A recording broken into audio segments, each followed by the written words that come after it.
Welcome to Whistleblowers in partnership with Wix Trade Pro. Coming up. So I went to see Champions League, Chelsea, Napoli years ago. The person that invited me rang me and said, look, the bookies are here, do you want to put a bet on? I went, yeah, 4-1 Chelsea. Torres first goal scorer. I'll be there in a minute, stick 20 quid on. Sure enough, Chelsea won 4-1. I was going, man, I go, give me the betting slip. And she just looked at me and went, I didn't put it on. If we don't stop it, it's going to get worse till the end of the season, because why did all these clubs bring in set-piece coaches? To manufacture the way the rules are written to benefit their own clubs. Not going to ring you during the World Cup final unless there's a big problem. So you answer it, yeah, what are you doing? What are we doing? Where are you? I'm at the World Cup final. I'm coming home tomorrow. You're picking me up from the airport.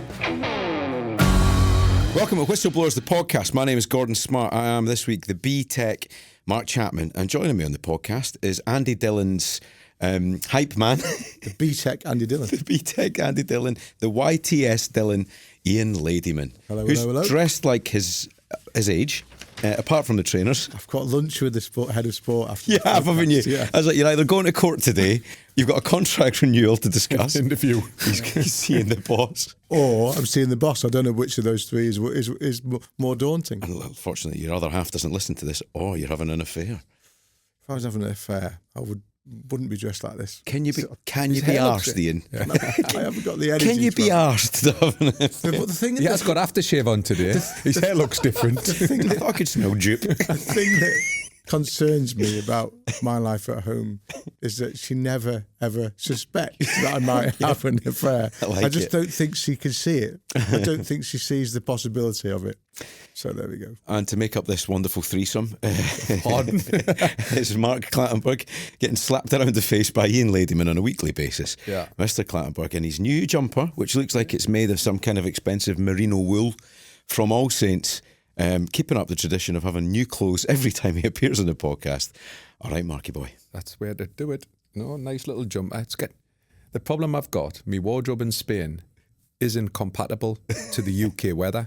Right. So every time I land in the UK, I'm thinking, I need to go shopping. I mean, arseless chaps should be okay anywhere you go. I can't put my Bermuda shorts on in a t-shirt in England. Actually, to be fair, most English people, I was coming out, it was Dublin. I'm coming into Dublin Airport. It was absolutely brassic. And this young kid, t-shirt and shorts. Yeah. Where you going, my friend? It's brilliant, isn't it? Well, a lot of them do that when they come home from holiday, don't they? When they come home from Tenerife, they wear the Tenerife holiday clothes. I'm going to break a record by talking about John McGinn after less than 30 seconds. Whoa. Have you seen the footage of him turning up at training when he's got his Tesco plastic bag, pair of shorts on, slides? Everyone else has got woolly jumpers, snoods, hats on. He's turned up in his short sleeve shirt, didn't he, when he was at Arsenal? Does he show how kind of Scottish hard he was? Is it a proper podcast though, unless you can come in here without getting the piss ripped out of you about your hair or your clothes, boys? I had my haircut last Friday. Nobody's mentioned. I was going to say you've got a little bit of product in there today. I've got some product. Some vegan. Is that why you thought? Is that why you thought he was having an affair? Because he's had his hair cut. He's got product in his hair. There's some worrying signs. I remember going. I went on a stag do to Accrington, your neck of the woods. Yeah, it was phenomenal. I went to a place called the Canine Club, and at the time I had quite long hair. And I walked up to the bar, and the barman just went, "What the fuck's this, Kings of Leon?" And I wish. And I thought, I'll take that. Yeah, you absolutely would take that, wouldn't you? And I also took the £5 change off a £20 note for about 17 drinks. I'm thinking about this now. I probably could have an affair because if I could find somebody willing enough. Because my other half, Vicky, she never knows where I am. She never asks where I am. She once called me up during the World Cup final in Qatar. She called me during the World Cup final in Qatar. So what are you doing? So you're the World Cup final, your phone goes and it's home. You think trouble. Yeah. Don't you? You think, she's not going to ring me during the World Cup final unless there's a big problem. So you answer it, yeah, what are you doing? What are we doing? Where are you? I'm at the World Cup final. Which A, you probably should have known because you might show some interest in my life. B, you should know because it's the World Cup final. And C, I'm coming home tomorrow. You're picking me up from the airport. I've got another one. I don't want to worry him too much though. Do you ever think the lady protested too much? And it's perhaps like reverse psychology. She was just trying to make it look like she doesn't know what's going on. No. She just doesn't care. Andy Dillon didn't cover that World Cup. She just doesn't care. I had a similar one. I'm about to referee a Champions League semi-final. Yeah. And I get a phone call from Claire. and like I'm in the dressing room, and like when you get that phone call and you think a bit like when you had it on the podcast recently. Thinking, shit, what's going on here? Yeah. So I answers it like sheepishly. It was only about 50 minutes before I'm due out. What's up? She goes, oh, there's a light out. I went, are you taking the fucking piss? A light's out and you're ringing us. Light out. And there's no point asking you how to fix it anyway. Exactly. I just get a spark in. Speak to get somebody Whitt's from Trade Pro. Wix. Yeah. Okay. Get on the app. You get it 7 months That's later. fun. You've just got extra dough for that, haven't you? 7 months. bonus 7 months later, you get it. What do you mean extra dough? What, you get paid for this? Oh, right. If you mention Wix. Did I ever tell you that story? 'Cause I used to do the podcast with Martin Compston, and he did a film called Piggy with the actor Paul Anderson. Oh, you told us this I one. told you this in the podcast But already? tell us again.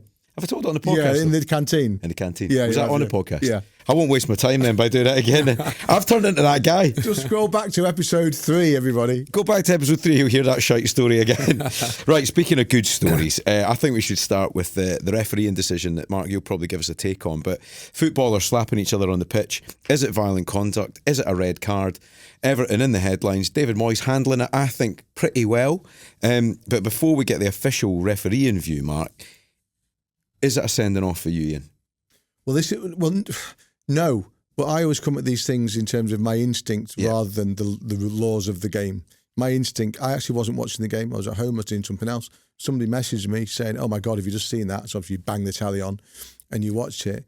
And I just looked at it and thought, he hardly hits him. It's certainly not David Batty and Lee Bowyer, is it?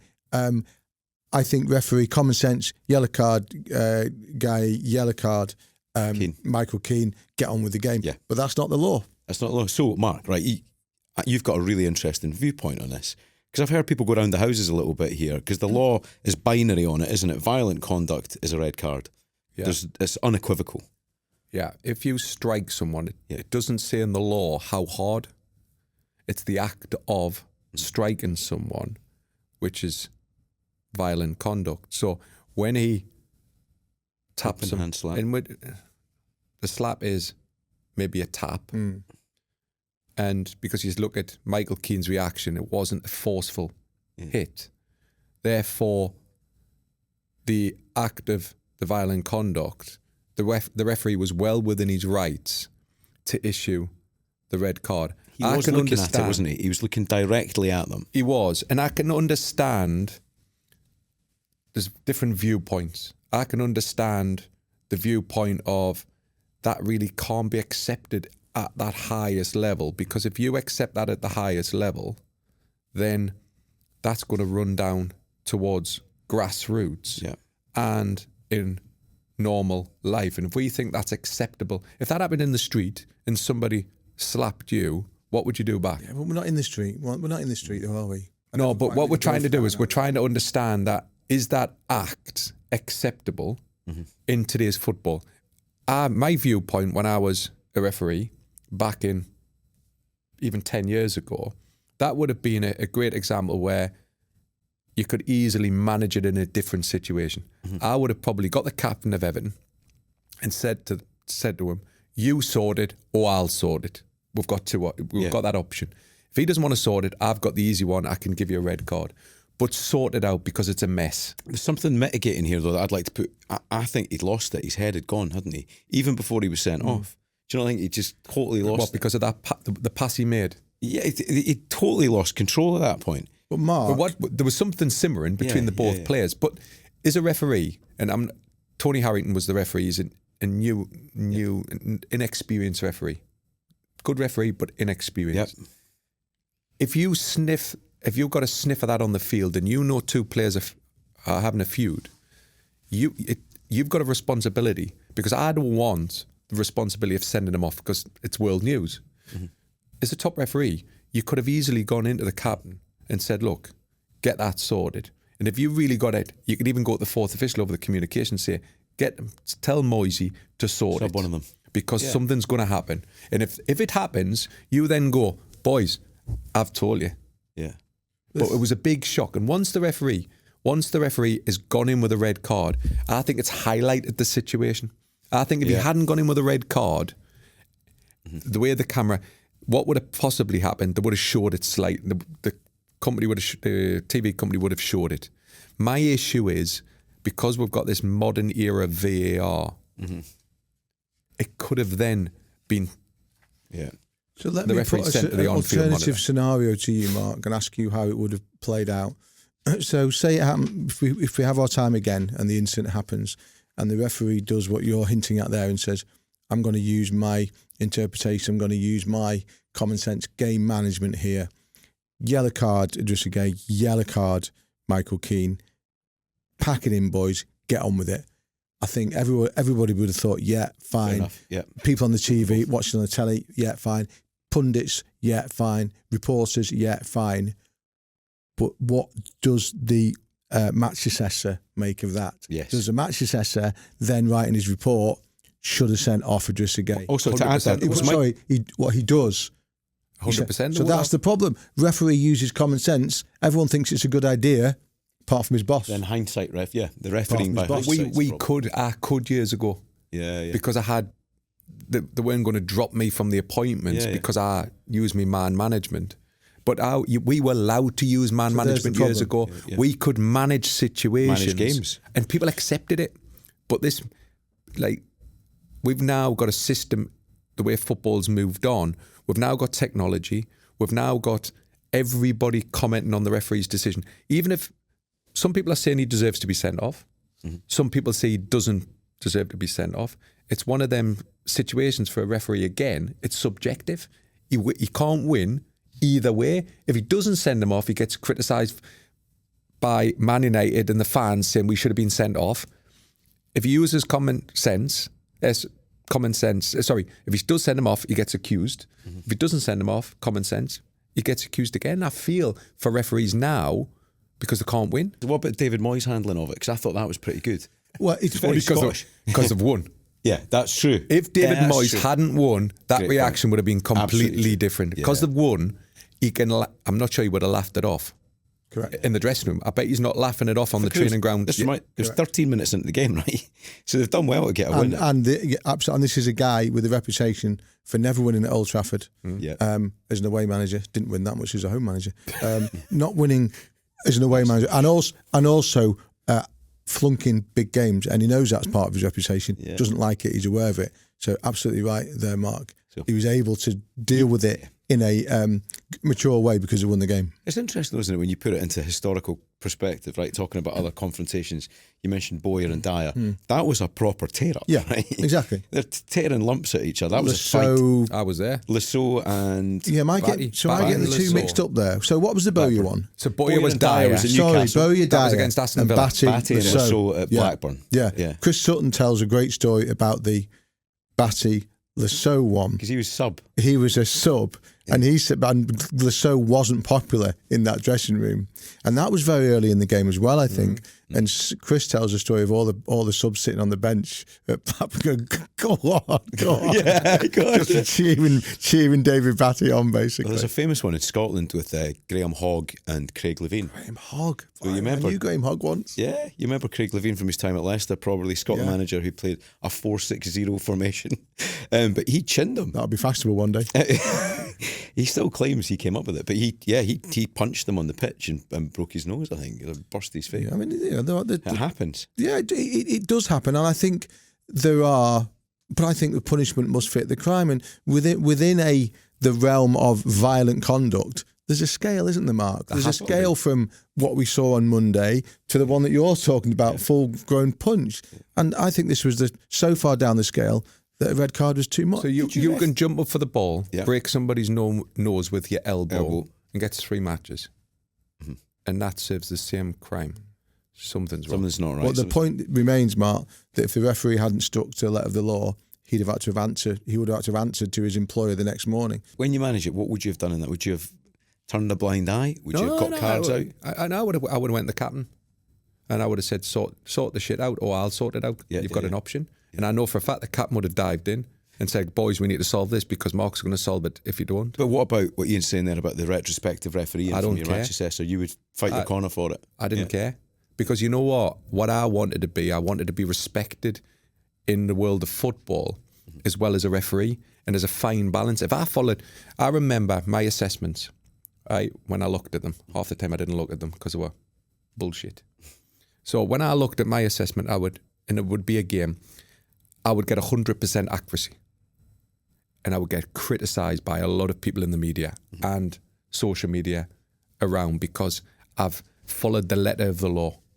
And that's not what football was about. And when I managed games of the highest order and managed them in my way, playing advantage, kept me cards close to me pocket when I needed to be and navigated my way through the game, I got full praise off the media, but I didn't in my assessment scheme, which, you know what? Going back to it, which people don't know, when you got marked down on your assessment scheme, it affected your bonus. Wow. So it affects you in your pocket.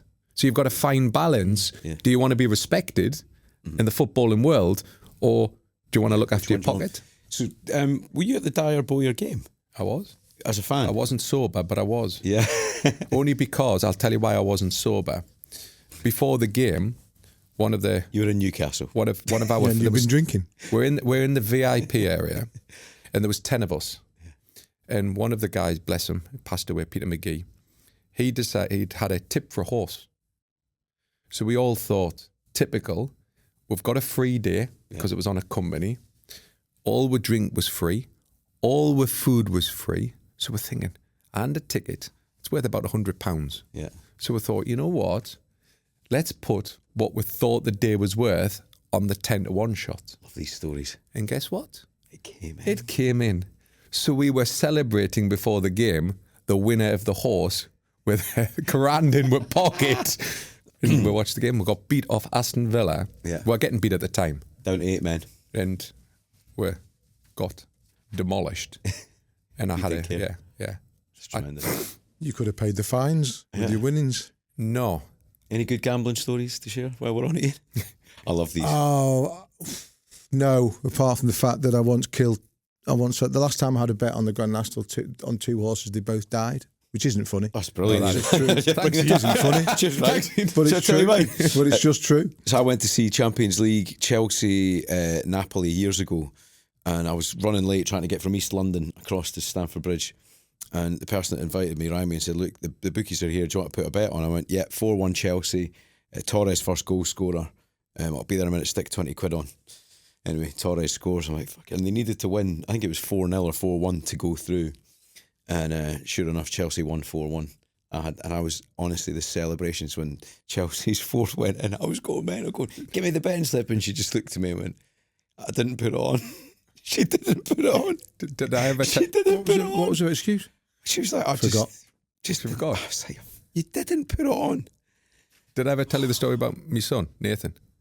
So we were playing just football. I picked him up from school on the Friday, and I'm refereeing Bolton, Watford in the Premier League on the Saturday. So he was only 6, 7, whatever age he was. And he was just taking penalties outside the house, just messing about after his school before I dropped him off on the Saturday morning before I travelled for the game.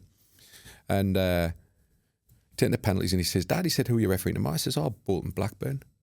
He says, he says, right. He says, brilliant. He says, what'll be the score? Because we're taking penalties. And as we're taking penalties, it just came in my head. I said, Nathan, Bolton will win 1-0. I said, it'll be a penalty. Kevin Davies, a penalty. And he went like, I never thought nothing of it. So I went to pick him up on the Sunday. All the parents are out in his street. And I looked and I went, oh my God. And one of the parents goes, are you fixing football? I went, what do you mean?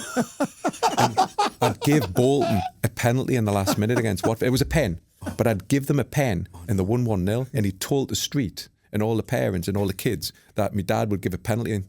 Oh no. And it was a joke, but it actually... They were like, are you fixing football? Because your son. It was incredible. Like, you just made a joke. I made a joke of it, and I forgot it actually happened. And they're like, are you fixing football? Because if you are, could you just let us know? Yeah. The only other one I've got for that, so I went on another stag do, Wimbledon Dogs, and as we came out the tube station, there was a homeless guy, and he's like, boys, are you on a stag do? And we're like, yeah. And he said, make sure last race, trap 6, it always comes in. And we had a load of money left in the kitty, put it on trap 6, came in. And it came in, it paid for the whole weekend and some. And then we went back to find him to give him some money, and he wasn't there. It's one of those, wasn't it? Was it? Did we imagine it? Yeah, he's probably the owner cashing in. Hang on, how hard did you look for him? I don't. So he's not there. Don't want to give him a penny. Right, talking about gambling men, I had the privilege of spending some time with Alex Ferguson at Glasgow Caledonian University, which was an incredible experience. So when he retired, he said to his son Jason, I'd really like to back a charity somewhere that's close to my heart. He said, well, you should do it in Scotland. You have to do it in Glasgow. So he started a scholarship system at Glasgow Cali where people from underprivileged backgrounds get a chance to go to university.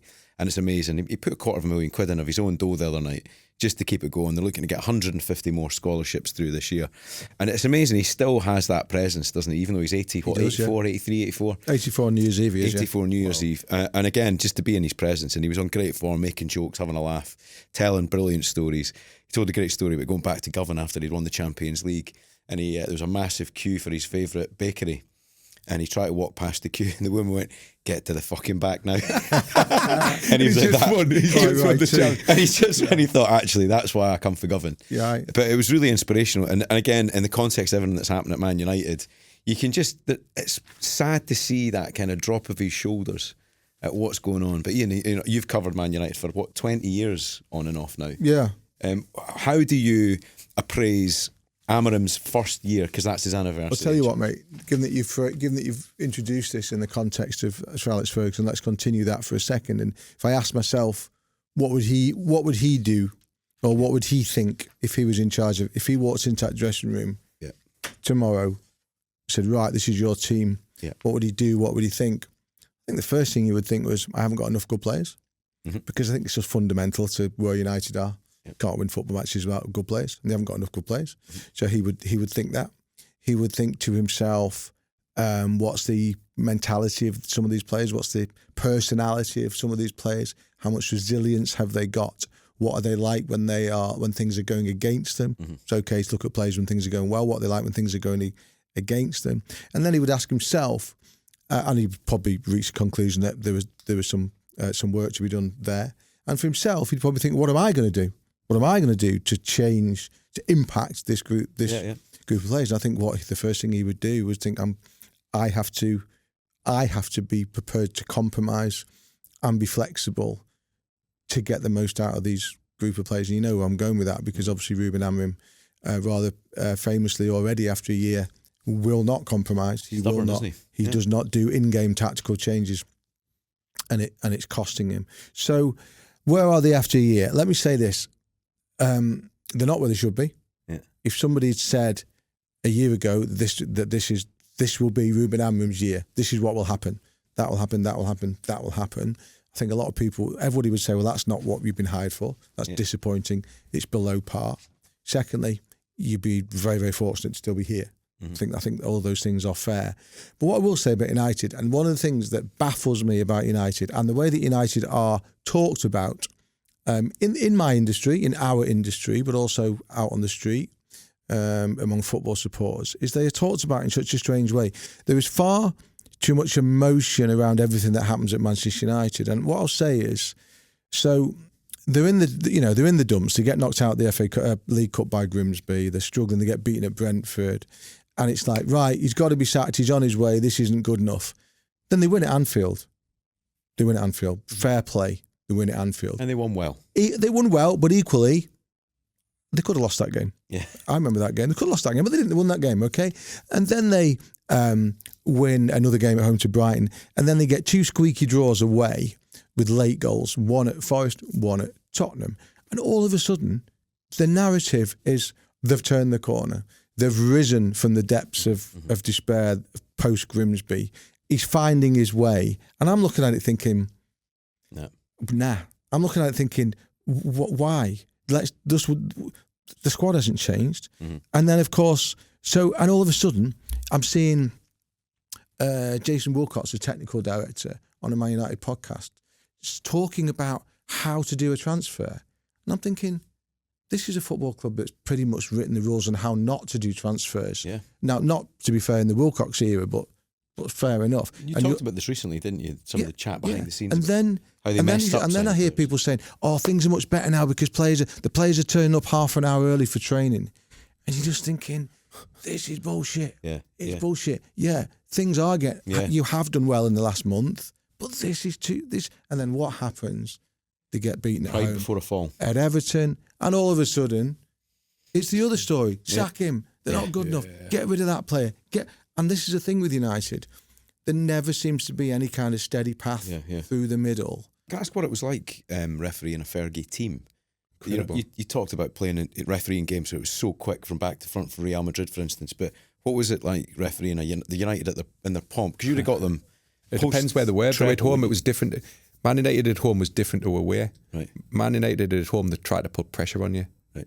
On as you. a ref, yeah. They were always wanting the next decision, Yeah. and it was The one players after did. another. Yeah, it was one after another. They would send one in, Gary Neville. The next one would be Rio Ferdinand. The next one would be Paul Scholes. They did it systematically because it wasn't to change your decision, because every player knew you're not going to change your decision because it was pre-VAR. Yeah. It was more for the next one, the next one, the next one, and they eat away at you Quite to like try that, and break your steel to try and get that one decision that wins the football match. Away from home, they were completely different. The pressure was different. Yeah. But Man United had this, and I've spoken to players about this, ex-players. Said, what was it? Because we used to chat, what was it like going to Old Trafford? They used to say, we're travelling in on the team coach, and you knew you were going to lose. They knew they were going in to a cauldron knowing they were going to lose. As a referee, because it was one of the biggest stadiums at that time, you were probably, that was the biggest crowd in the Premier League. Yeah. What, 76,000 was it at the time? Yeah.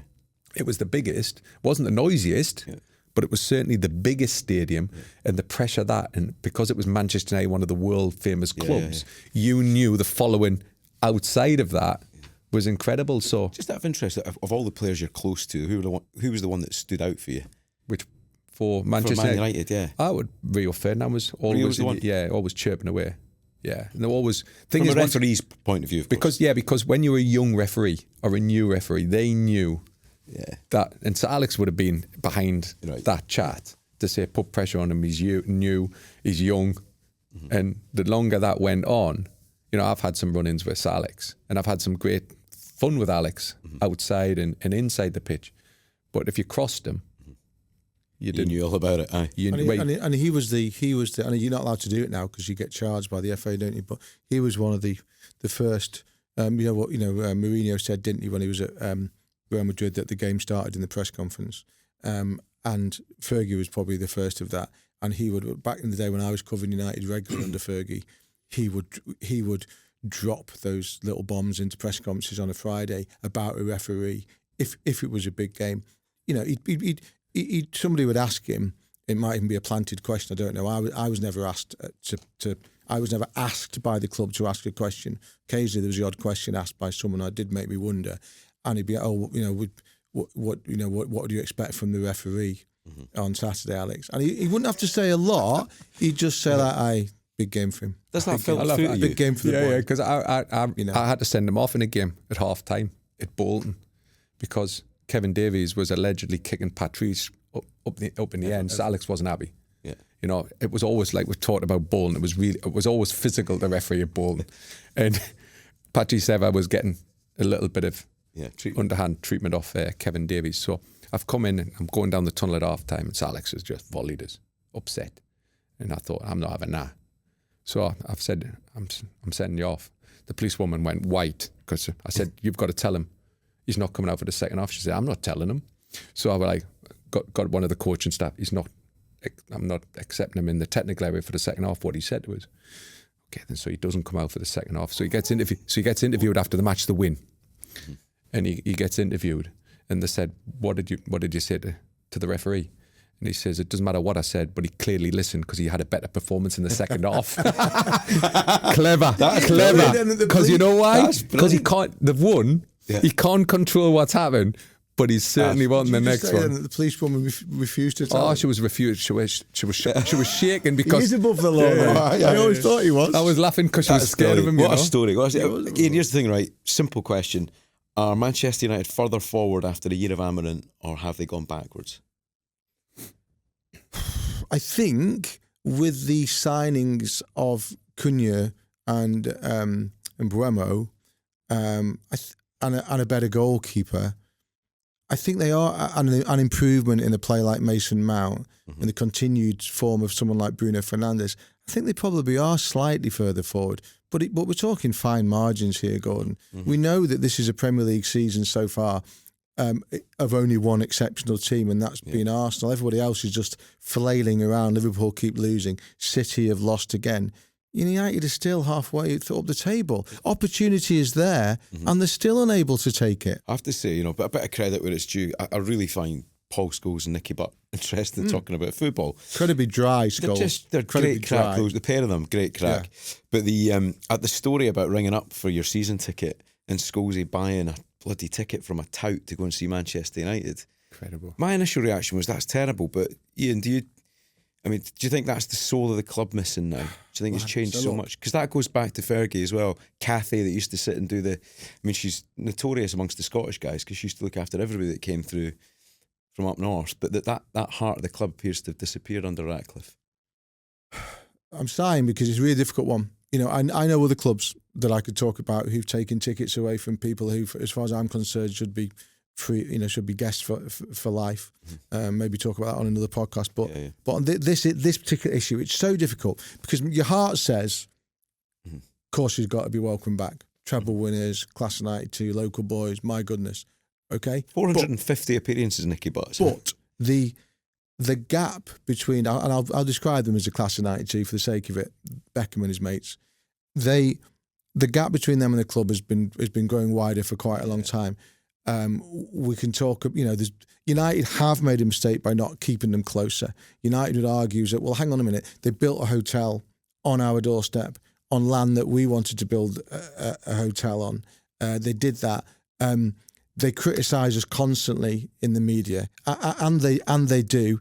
I sat with Nicky Butt for an interview when he was director of football at Salford shortly after he'd left Manchester United. Great interview. Nicky was very accommodating. Great interview for me because Nicky said quite a bit of negative stuff about Manchester United and the people who we'd worked with before. Scholes is blunt as they come, as we know, incredibly honest. Gary Neville's on Sky every weekend. There's so much that has been done and said that if part of me thinks, if I'm Manchester United, I would think, well, hang on a minute. You can't unburn toast, where are we? Where's the, where does this jigsaw fit together now? Great point. And it's an interesting one, isn't it?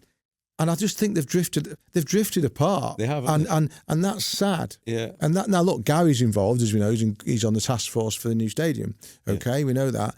But in terms of the modern day running of the football club, they've drifted apart. That shouldn't have happened. I was with somebody about a year or so ago, 18 months ago, from Manchester United, talking about this very issue. And I said, I think if you reached out to Nicky Butt and Paul Scholes, those are the two that I mentioned, there might be a bit of a handshake to be had. Yeah. This guy said to me, "Have you got the numbers?"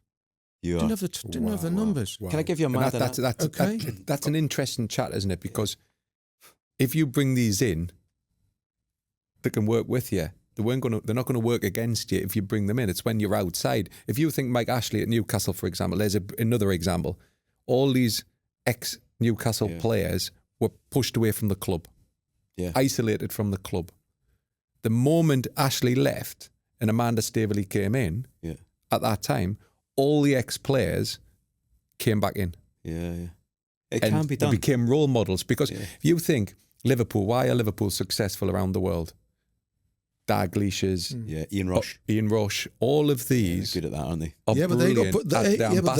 They got pushed away for a while. They did, didn't they? Yeah. But that's the craziness because they're ambassadors of the club and they drive the values of the club. It feels like Manchester United have lost the core values. What we do know, I think, a lot of what the class of '92 say in the media, particularly Gary and Nicky and Paul Scholes, I think it comes from a good place. I think they genuinely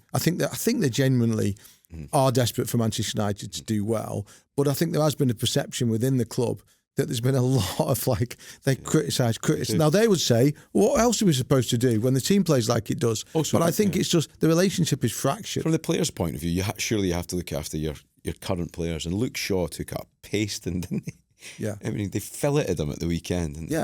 Look, the relationship is fractured, and I wasn't that surprised to hear Nicky and Paul Scholes talk about that the other day. Because have you dealt with them much, Nicky and Paul? I put Scholes when he was playing. Hardly ever spoke. He did sit down with us once in South Africa on a pre-season tour, and in that classic Paul Scholes way, once he'd agreed to do it, was absolutely box office. He was just brilliant because everything he said just made sense.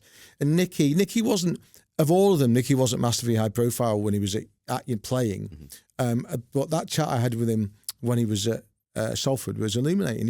He was a brilliant insight into the game. And that love of United came through, but equally there was quite a bit of bitterness there in terms of the way he'd left the club.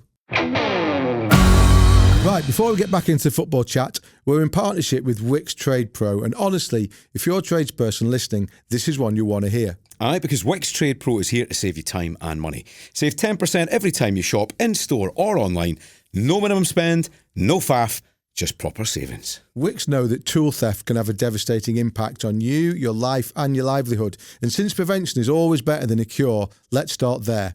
They've just launched something genuinely smart with Deter Tech. It's called Smart Water, award-winning forensic marking technology that helps combat tool theft. Basically, mark your gear and it becomes traceable and recoverable if it's ever nicked. Amazing. Anyway, 3 steps. 1, mark your tools with the applicator and solution. 2, stick the deterrent signage up. And 3, register it so anything nicked can be identified. Simple, effective, and gives you peace of mind, which is more than Mark ever gave Premier League managers. Unbelievable. To sign up, just download the Wix Trade Pro app to sign up today. We're going to move on to Liverpool because there's some similarities here. I mean, I think we were talking about United there, and I think it's 3 games without a win. But the Liverpool record is pretty bleak at the moment, isn't it? I think it's 8 losses in 11 games, which is just, if you're a Liverpool fan, that's a disaster, isn't it, Ian? And again, Mark, I'd be fascinated to know what you think about this, expedition of Arne Slot's popularity with the fans, because it just feels like he's on a downward slope at the moment, doesn't it? I was going through Manchester Airport on Sunday evening, and there was a lot of Liverpool fans going back to Dublin. Yeah. And the feeling and talking to me, they were on a negative feeling. They were furious with the performance, furious. It's been a long time, hasn't it? With the signings. There's a lot of angriness. Yeah. Of, they believe that, they had a great team under Klopp, a well-oiled machine that Slot was given. And the analogy was he had a car park of Rolls Royces and left he just behind. carried that forward. He was clever when he first came in. He didn't want to change the world like David Moyes did at Manchester United. Yeah. He carried it forward and he won the league. But then he turned around at the end of the season and said, look, I'm the coach now. I'm going to do it my way. They brought in the players. The results are getting worse. The performances are okay. There's 1 or 2 things. At Nottingham Forest, I know they got beat 3-0, but if you watched it, they could have been 3-0 up after 10, 15 minutes. Anderson headed one off the line. The bit of luck that they'd been getting last season certainly isn't happening. But the results, it's a result-driven sport. They're not getting the results. The fans are getting angry because they're not competing on the same levels as they were last season. But football can change tomorrow. Yeah, they can win the Champions League. But the fans, for the first time, I'm getting that feeling where the supported Slot, they're starting to get disillusioned because Liverpool aren't used to seeing that record of L, L, L, L on the match sheets. It is extraordinary. I would present it in a slightly different way in terms of what happened in the summer. You describe it, Mark, as a manager wanted to put his own personality, his own stamp onto a squad. I would present it as a manager who had absolutely no choice because of what was happening in his squad. Trent Alexander-Arnold was leaving. So he needed a new right back. His left back, Andy Robertson, is Twilight, very well, good word. Twilight. So he needed two fullbacks. Okay, nobody complained about the 2 he bought at the time. Okay, tried to get a centre half. Sounds like the club made a bit of a mess of that, Mark Gay, but we'll move on from that. And then he had to do things up front. His number 9 wasn't good enough. Darwin Núñez, and he was going, needed a number 9. So they tried to buy one of the best ones in Europe. You can't buy Erling Haaland. Isaac, okay. And then they keep Salah, but there's an understanding that Salah also is approaching the twilight. She need another creative player. She'd buy the best player in Germany, okay? And then you buy a couple of other bodies. So I don't think that's a manager saying this is going to be my team. I think that's a manager recognising that the team that had just won the league needed work. Yeah. Needed work. You had no choice to. He'd wanted Trent to stay. So to be more specific about that, to be more specific, is this a defensive issue? Because actually, the last two results, the first time they've had back-to-back losses with more than 3 goals. I think it is true. Bit of both. Because I don't know what Ian thinks, but I don't think the midfield's given them the protection that it used to. Like Fabinho, people, and Jordan Henderson. Let's go back eras of Liverpool. Yeah. They always had that back four, and Van Dijk had protection. Mm-hmm. They haven't got that protection anymore, and they've been missing the goalkeeper, which is big. I know he was there at the weekend. Yeah. Massive missing Alisson, massive. Nobody's really mentioned that, and also so there's a couple. I do wonder why, given that they tried so hard for Caicedo and Lavia that year when both of them went to Chelsea, and then the following year they thought they'd got Zubimendi. Yeah. And he changed his mind and stayed in Spain and subsequently went to Arsenal. So the need for holding midfield player has been clear for a long time. Gravenberch slightly adjusted one of the beauties of Slot's work last season was to get Gravenberch to fill that gap. It's not his natural game. Surprised they haven't tried to buy a world-class holding player because I think they need one.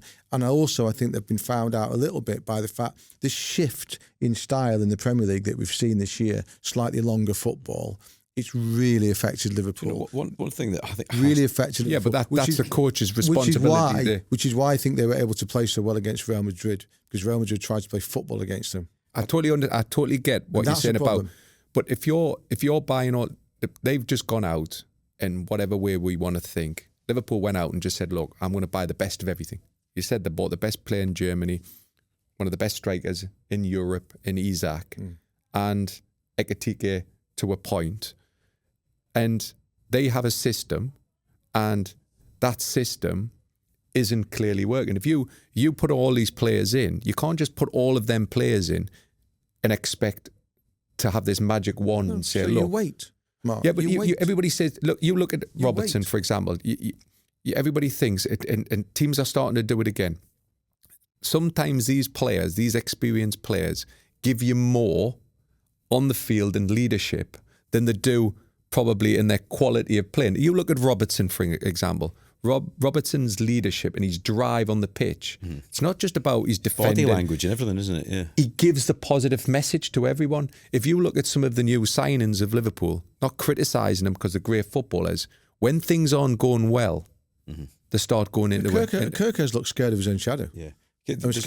Kirkers at the moment looks like he's terrified as soon as he wakes up in the morning. But that's the coach's fault, in my opinion, because Isak's not right, is he either? But Isak was always going to be a problem. If Isak, and I can't understand, if Isak was the number one striker at the club, I get Isak will probably flourish. I think what the problem he's got now, because they've got Ekitike, at the moment nobody knows because Isak's still not fully fit. That can't be right now. Isak's what? A month and a half into his Liverpool career? Yeah, but he had another injury, didn't he? Had another injury. But he should be up to speed now. You would expect him to be up to speed, and he's still not. If I'm Isak and I've signed for this great football club, I expect to be the main striker, and I expect what he was at Newcastle to be playing most minutes. But he knows after 70 minutes, if I'm not scoring, I'm going to be hooked. If we're winning well, I'm going to get hooked because he's going to put Ekitike on. Or the opposite, I'm not going to be in the starting 11 and Ekitike is going to play. Yeah. How is that mechanics going to work inside the dressing room? That's life at a big football club, Mark. Do you know what I would say, though? But you need a manager that's going to deal with that football club. And I don't think there's any suggestion that he's not. And all I'll say very quickly now is very simple for Liverpool. If they finish, the objective should be clear now. If they finish in the top 4 this season, they're fine. Okay? It's hard to defend a title. They finish in the top 4, back in the Champions League, it's fine. There should be no discussion about Arne Slot's future until the end of the season. If he was good enough last season, he's good enough this season. If they get in the top 4, fine. If they don't, then we'll have a look at it at the end of the season. I think that's a given, Ian. I think that's a given. If you say to Liverpool fans, okay, then we'll accept 4th position at the end of the season, and that's it, without any trophies, That is a massive. For what they've spent, and they've got no trophies to show. 241 million. I think as a club, I agree with you winning the league. You don't. No, but I agree with you. Winning the league for Arsenal is more important. Yeah. This is fact. Arsenal haven't won anything for 5 years, but the manager's still there. Yeah, but to Arsenal, it means a lot more. To everybody else, City, Liverpool, yeah, they would love to win the title. What are their ambitions? City and Liverpool's ambitions this year to win the Champions League. Is it Arsenal's ambition? No. Arsenal's ambition is to win the league, and they'll be obsessed to win it. Everybody else only cares about one thing. So what are you saying about Slot then? Sack him at Christmas? I've never said. No, I'm not saying it. Well, you seem to be. I think the fans. I think the fans. Will if this carries on, the fans will start making their feelings known inside the stadium. They're doing it outside the stadium at the moment, but if this carries on, is Liverpool Football Club? If they get kicked out if they get knocked out of the Champions League in the group stages, in the knockouts, and very early like they did last year, they've got nothing to play for. Yeah, they have got top 4. But that's not good. They want to win the league for the money. Last year, they were playing for the league. Furtz and Isak, 241 million, as we said. Between them, 1 league assist, no league goals. Right? Lewis Steele, again, who we have regularly, says, right now, playing with Isak's like playing with 10 men. He's a passenger. The Swede looks like an academy kid drafted into a men's game fighting against the tide. How about that? Tough stuff from Lewis. Yeah, and this is what you could say the same about Wirtz. Yeah. This is what happens when players lose form. Yeah. Isak hasn't had any form since he got to Liverpool. And that good players can look very ordinary very quickly when they lose confidence. One thing to finish, just to, interested to hear how you would decipher this, because I can be overly emotional about these things. However, Jota's death, right, for young men to go through something like that in any walk of life is brutal. A friend of mine died in a car crash when I was a teenager, and you never really get over that tragic loss of a young life. Jamie Dornan, the actor, he lost 4 of his mates in a car crash, carried it with him ever since.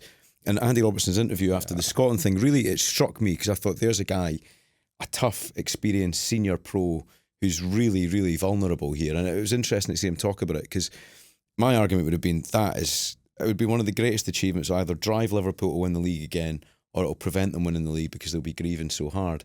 However, the other part of the argument is there are so many new faces there.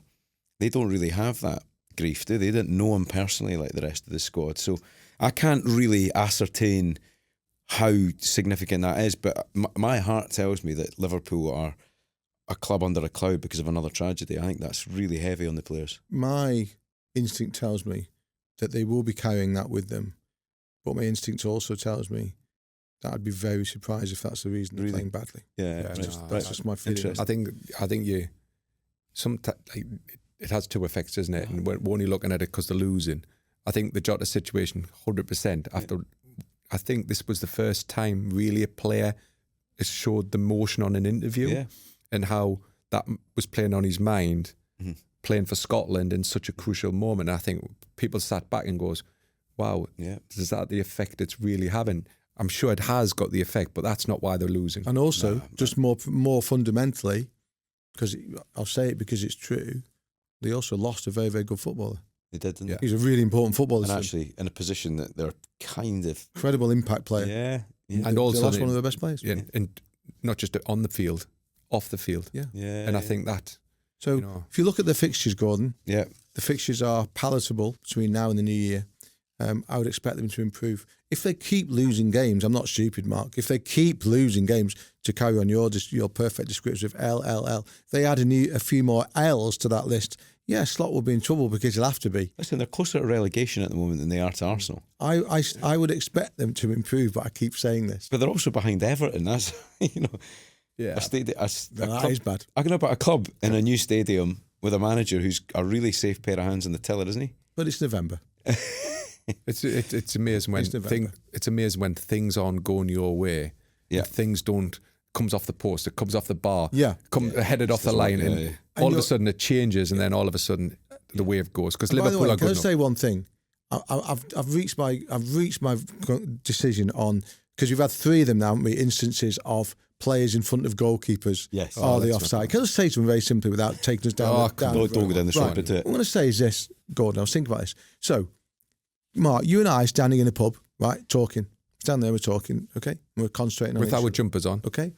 Gordon, whether we're expecting him or not, Gordon appears in my peripheral vision, right? And as he walks towards us, I'm talking to you, but I now know that he's there. I know that he's there. So my attention is now maybe only 90% on you because, Gordon's here. That to me is the analogy when a goalkeeper is on his goal line, he's watching the guy meet a ball, and there's someone there, an opposition player there. He knows he's there. It affects him. Yeah. He's interfering with play. I just think it's that simple. 100%. And I agree with you wholeheartedly. What we've got to be careful of is the PGMOL are complicating the offside rule by trying to justify good goals when clearly they're obstructing the goalkeeper's line of vision. You made a great analogy there, which works perfect. If we don't stop it, it's going to get worse till the end of the season because why did all these clubs bring in set-piece coaches? To manufacture the way the rules are written to benefit their own clubs. Why are players going towards the goalkeepers at corners and long throws? To disrupt them. Yeah. You saw Harvey Barnes push Donnarumma, even though he wasn't in an offside position, just enough for Donnarumma to get upset, to lose his focus. We're now seeing players, Robertson ducking, and we're now seeing players doing nothing. Years ago, what they used to do was run out the way to avoid.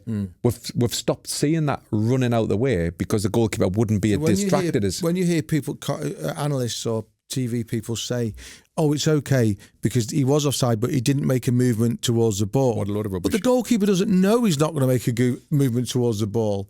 So he's got to be aware that he's there and that he might make a movement to the ball. Metaphorically speaking, you've done the same on the podcast right at the very end by just appearing with a new thing to talk about. Sorry. No, it's a good...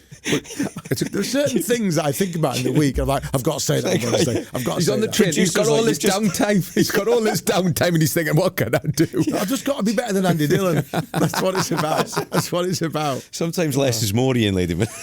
That's a really, really good point. Just when you're considering your affair, right? And I would take that on board from now on. You've got a little bit of product in your hair. But finish that.